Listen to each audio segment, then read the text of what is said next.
राजपुर नाम के गांव में शामू नाम का एक नारियल पानी बेचने वाला रहता था। वो नारियल पानी बेचकर अपना गुजारा करता था।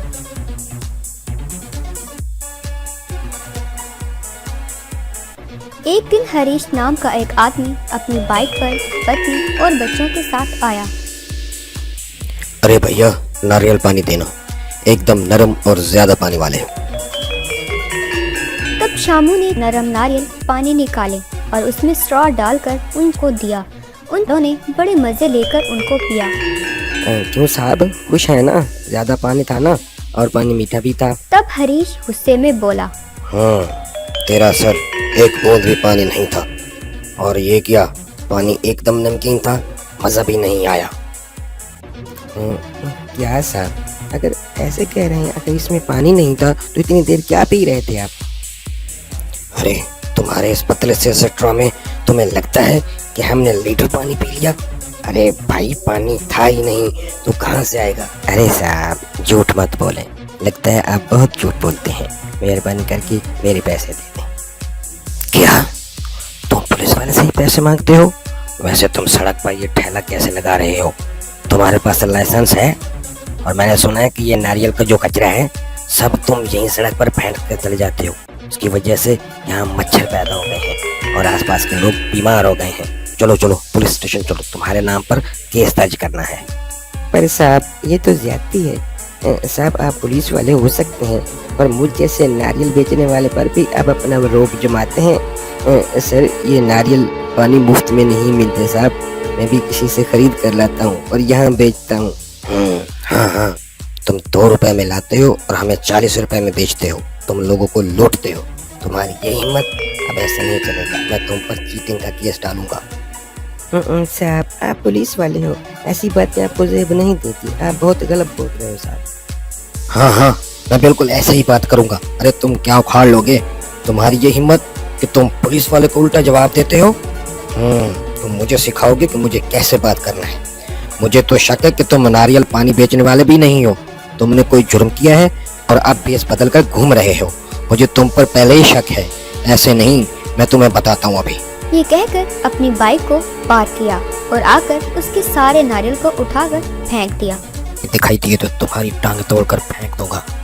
कल सुबह ये ठेला और तुम मुझे इस गले में दिखाई नहीं देने चाहिए।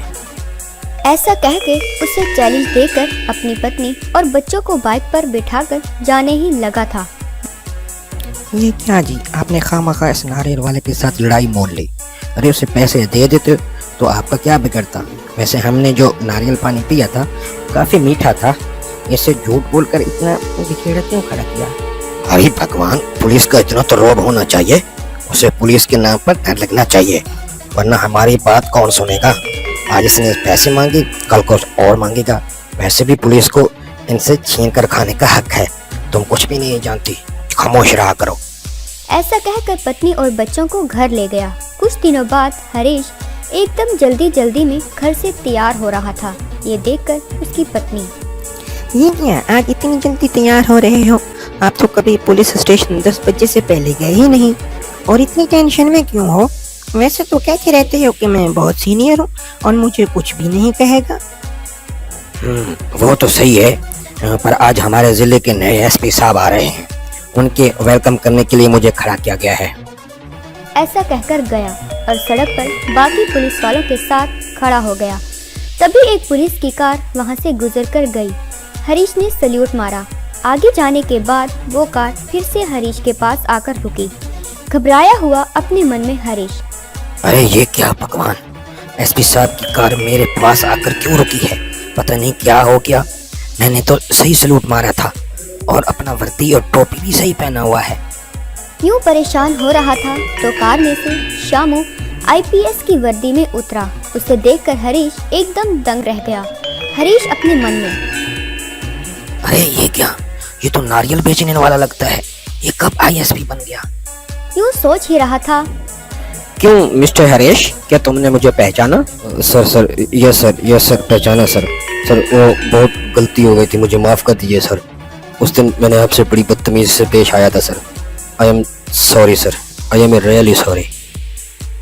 अरे तुम जैसे लोगों के खून चूसने वाले पुलिस वालों को इस डिपार्टमेंट में नहीं होना चाहिए।